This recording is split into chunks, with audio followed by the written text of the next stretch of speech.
hello. How's it going, St. Joe's? You just caught me in the middle of my summer reading. Good beach book by Dostoevsky, the brothers Karamazov. I was given this book by Mr. Kaminsky at Trinity. He thinks a lot more of me than perhaps is deserved in my reading department. I do like to read when I get a chance. I think Father Rosman's a little skeptical that I'll get through this book. Why? There's no pictures. It is 800 pages and no pictures. I think he thinks that I kind of would prefer to read picture books, the Mass for Children. A lot of pictures. For all of us, pictures do sometimes help describe situations to us better than the written word sometimes can. And the same is true with liturgical art in our churches, and especially in ours in St. Joseph. In the Catholic Church, there is a very big history of explaining very complicated truths through art, particularly through stained glass. If you ever come to our church and you can see the windows on the outside, they don't look very interesting on the outside, but on the inside, they are spectacularly bright and they're beautiful. And each of those windows do have a story. I don't really know the story, so we got someone who did know. I asked Father Snyder, who was the pastor here for 17 years, up until 2012, and was the parochial vicar here when this church was dedicated in 1980. And so he knows a lot more of the history, and so we asked him the history of the windows. It's an interesting story. Father, thanks so much for coming back to St. Joe's, your home. I had the good fortune of being assigned here as a parochial vicar in 1980 when the church was already under construction, but had the chance to learn a little bit about what was what and why it was where it was and where things came from. And the windows, there are three sources for the windows.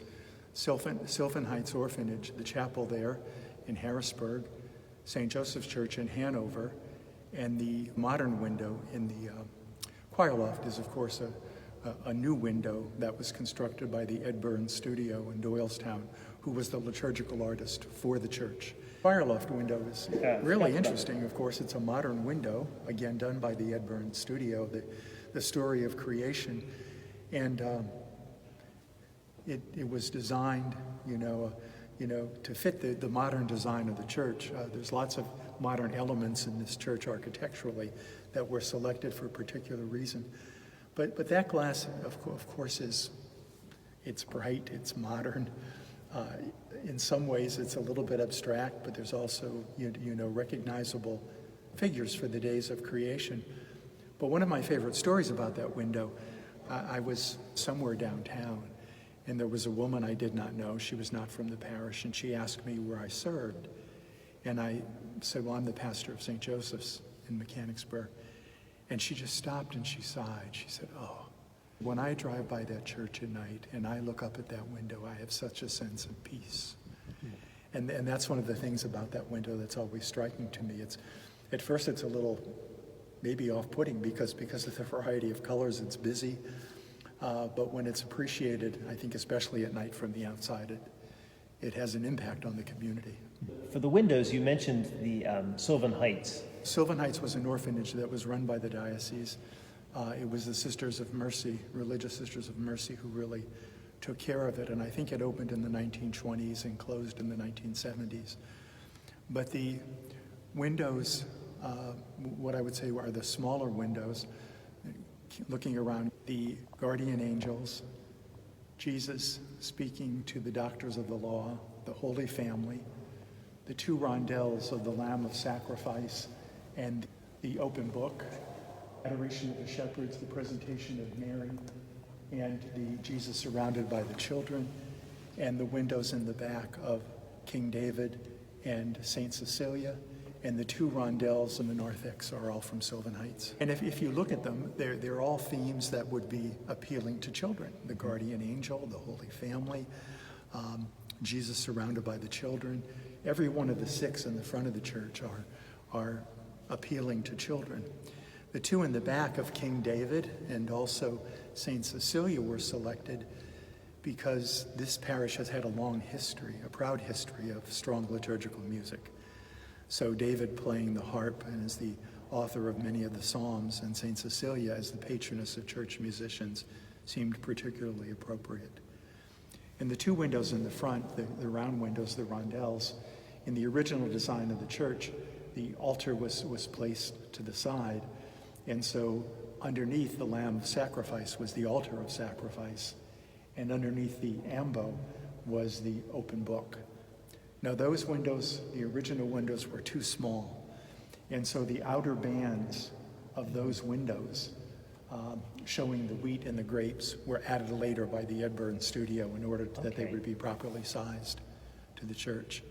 And the two angels in the narthex were just random windows that were cut to fit and really to match these rondelles. For the windows that came from St. Joseph Parish in Hanover, is that correct? That's right. That church closed when? I'm not sure of the date. And they built their new church. I think it was the late 70s when they built the new church, and they did not use all the glass. Okay. So the resurrection window and the Annunciation window were left and given to St. Joseph's, and again restored by the Edburn studio. They really are beautiful windows. I mean, the resurrection particularly is my favorite. Jesus with the victory banner, you know? And there's a great story about that. When the church was dedicated, it was in October, it was dedicated on a Saturday morning, and the vigil mass that Saturday afternoon I had, the first real parish mass. And the date, I'm not sure, October 14th, I don't remember for sure. But if you're here on that date and you have mass on that Saturday and stand at the pulpit, you're going to be blinded by the light that comes through that window. That's my memory of celebrating that mass. I stood at the pulpit and the light of the resurrection just bathed me, and I couldn't see. It's one of the beauties of this glass. If you come in at different times of the day, as the sun moves, the colors move around the church. It's very, very moving. But there are two group of windows in the cry room and a group of windows in the reconciliation. They are from Sylvan Heights too. Okay. And I think what happened is the Edburn studio took some of the designs like the angels and those that are in the confessionals and cut them down in order to be able to accommodate the space. Okay. And you have a personal history connected to Sylvan Heights Orphanage, is that correct? I do, and the connection is my mother, God rest her. She was one of six, the youngest of six, and her mother died when she was 5 years old. And my grandfather was an engineer for the railroad. It was the Depression, and he was without work.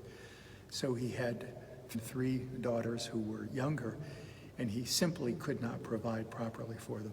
So he applied to the diocese, and they were admitted to Sylvan Heights. And so the 3 girls spent a year there, and they spoke about it often when they were together, my mother and her 2 sisters. And they spoke about it with great care. They never referred to it as an orphanage. They referred to it as our home. Oh, wow. Yeah. And they said they were very well taken care of. And when the church was dedicated in 1980, my mother was here. So it's Beautiful. a little emotional for me. Yeah. So she saw the windows in place, and I always took great comfort in knowing that I was celebrating Mass under the same windows that my mother prayed under when she was a girl at a very vulnerable time of her life. So they're very special to me. What an awesome tour. Thank you so much, Father Snyder, for sharing with us the history of these stained glass windows, these beautiful stained glass windows in our church. What an awesome connection he had between his mom and those windows. And isn't that what the whole thing is about? I mean, it's wonderful that they're beautiful, and they are. But even more importantly, these pieces of art, especially our stained glass windows, are supposed to draw us into a mystery while we're here at church. The mystery that is the sacrifice at the altar, but also the mystery that we are the body of Christ. So that just as Father was reunited to his mother at the altar underneath those stained glass windows, all of us, underneath all of these beautiful pieces of art in our church, are united to the body of Christ by this sacrifice. And the windows and the art help us realize that special mystery. Join us next week. Father Snyder is going to give us some insights as to what certain things mean, especially that arch. Is that a sickle? Father's going to let us know next week, and among other things that are really interesting. So join us. St. Joe's, it was so great being with you. It always is. We look forward to very soon worshiping with you in this church underneath these stained glass windows, but most importantly, as a body of Christ at the sacrifice of the Mass. God bless you and see you soon.